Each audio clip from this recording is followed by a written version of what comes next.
Bienvenue dans cette nouvelle vidéo et dans cette nouvelle journée d'aventure. Alors aujourd'hui on prend la direction de Burela, mais comme tu peux le voir, d'une part j'ai pas mon gros sac et surtout on est en plein milieu des champs et de la campagne.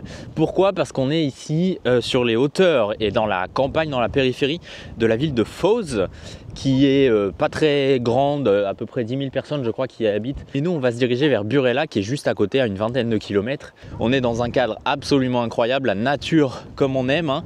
On est ici et bien toujours en Galice, on commence notre voyage en Galice et je suis logé actuellement en couchsurfing, donc c'est plutôt sympa. Les vidéos que tu as vues là au début de cette vidéo justement, c'est tout simplement bien, mes hôtes, donc c'est un couple qui m'ont fait voyager un petit peu et me balader dans toute cette région. Donc on est allé voir un point de vue, on est allé voir une fontaine, on est allé voir aussi le centre-ville de Foz et on a bu un petit coup ensemble hier soir dans le centre-ville. Bref, c'était plutôt sympa.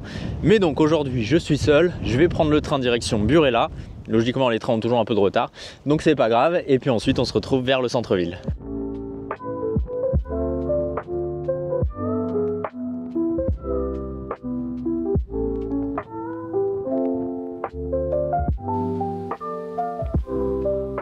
Je suis bien arrivé à Burela. On va directement vers le port puisque ici c'est le plus grand port de toute cette zone de la Galice, hein. C'est le plus gros port par rapport à Foz, à Vivelo, etc. etc. C'est ici où tout se passe. Il y a également l'une des plus grosses entreprises qui construit les bateaux en Espagne.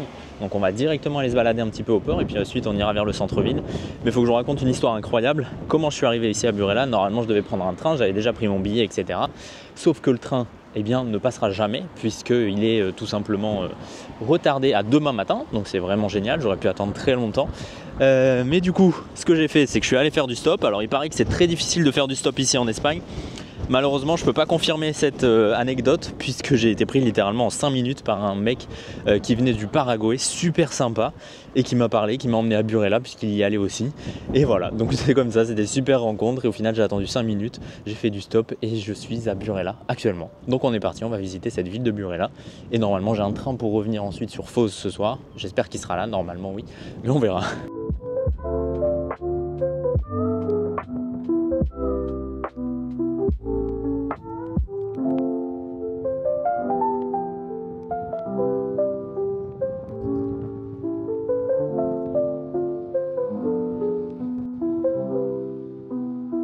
Bon, je vais pas aller plus loin, il y a toujours beaucoup de vent ici, hein.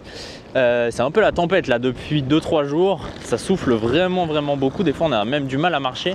Donc on va pas aller plus loin dans le port puisqu'après je sais pas trop si on va pouvoir revenir, mais je vais repartir un peu par là-bas pour aller vers le centre-ville et me rapprocher un petit peu de la mer puisqu'ici on est vraiment au bord de la mer, un peu comme à Foz, même si à Foz c'est plus une ria puis la mer. Ici on est pile dans la mer, donc on va y aller.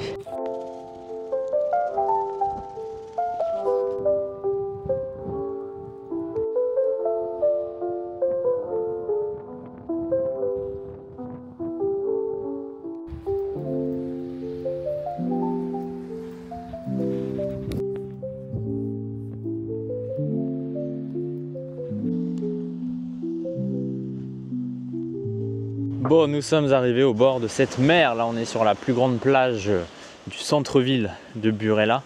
Alors, je vous ai dit que c'était plus intéressant. C'est pas forcément plus intéressant que la ville de Foz, puisque ces deux villes ne sont pas incroyables au niveau notamment de l'architecture, hein. C'est pas des villes très jolies entre guillemets. Par contre, évidemment, on est au bord de la mer. C'est des villes très touristiques. Il y a beaucoup de campings, beaucoup d'endroits en fait pour poser sa caravane ou son van aménagé ou son camping-car, et tout ça c'est gratuit en général, donc c'est plutôt sympa.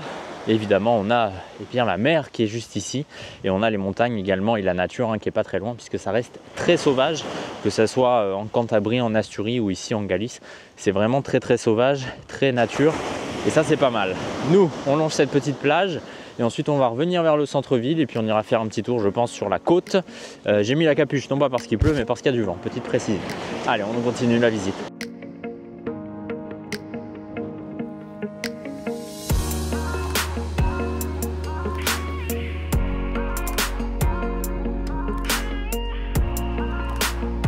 Alors là je suis arrivé au bout de la ville déjà en longeant un petit peu la rive. Là-bas ça continue un peu donc je vais y aller, ensuite je reviendrai pour aller vers le centre-ville. Et puis juste ici on a donc cette mer avec le phare juste là-bas, je ne sais pas si on le voit bien parce qu'il est vraiment pas grand. Et on a toutes les montagnes juste là-bas, c'est la ville de Foz, donc là où on est en ce moment.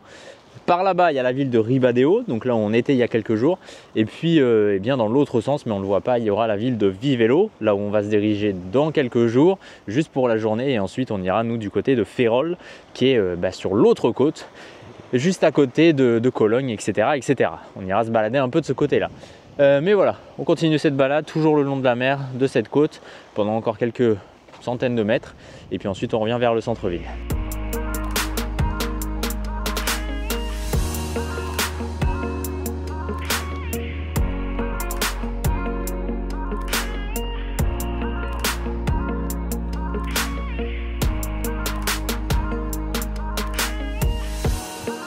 Bon, je crois qu'on va pas garder un souvenir impérissable de cette ville de Burela. Et puis les rues, concrètement, vous pouvez le voir, hein, c'est vraiment pas impressionnant. C'est des bâtiments, des immeubles de 3-4 étages qui cassent pas 3 pattes à un canard. Mais je sais même plus si c'est ça l'expression d'ailleurs, mais bon bref. Donc pas exceptionnel. Je suis toujours en train de me balader un peu. Je vais essayer de faire tout le tour pour essayer de trouver des choses un peu plus sympas à vous montrer. Mais je crois qu'il n'y a pas grand chose quand même, hein. Donc voilà, écoutez. On a fait le tour en tout cas. Alors ici on est en gros sur la côte nord de l'Espagne, donc toujours le long de cette mer Cantabrique. Toute cette côte est vraiment jolie, pour le coup avec ses falaises, la mer, etc. Mais les villes comme ça, là pour le coup il y a 10 000 personnes.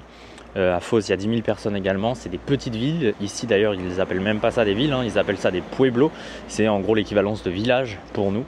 Voilà, ça veut dire ce que ça veut dire. Mais il n'y a pas grand chose à voir, pas grand chose à faire, à part la mer et cette côte. Donc bref, au moins on sera venu, on aura vu. Je sais pas si on aura vaincu, mais au moins on est là.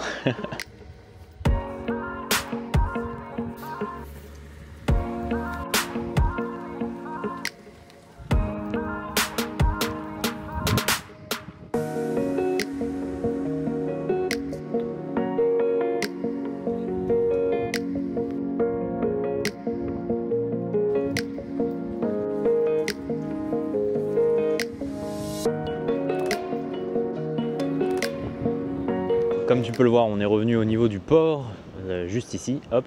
Donc ça veut bien dire qu'on a fait tout le tour de cette ville. Je vais aller me poser moi dans une petite, pour boire un petit café là avant de reprendre le train.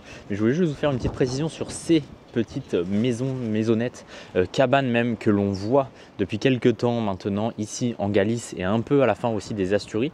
Alors c'est une architecture différente des maisons qu'on voyait aux Asturies justement, hein. Et ça en fait ça servait à l'époque, actuellement je ne sais pas si ça sert encore comme ça, mais en tout cas à l'époque ça servait majoritairement pour garder notamment les jambons, donc les animaux, en réalité la viande tout simplement. C'était un peu des chambres froides et donc voilà, c'est une architecture assez spécifique, assez particulière, mais aussi assez intéressante. Comment je le sais, c'est les personnes qui m'hébergent qui me l'ont expliqué. Et puis désormais ça sert un peu de débarras, de garage, de grenier, bref un peu tout sauf ce genre d'endroit, puisque à l'époque c'était vraiment normal et maintenant ça l'est un peu moins. Mais bon bref, voilà. Moi j'ai fini cette balade de Burela, on ne gardera pas cette ville dans nos mémoires, mais je vais aller me poser et puis on continue notre petit voyage toujours ici en Galice, et normalement les prochaines villes s'annoncent un peu plus passionnantes. Sur ce, n'oublie pas de t'abonner à cette chaîne, n'oublie pas de me rejoindre également sur Insta, c'est guillaume.lre. On se donne rendez-vous très bientôt, ciao.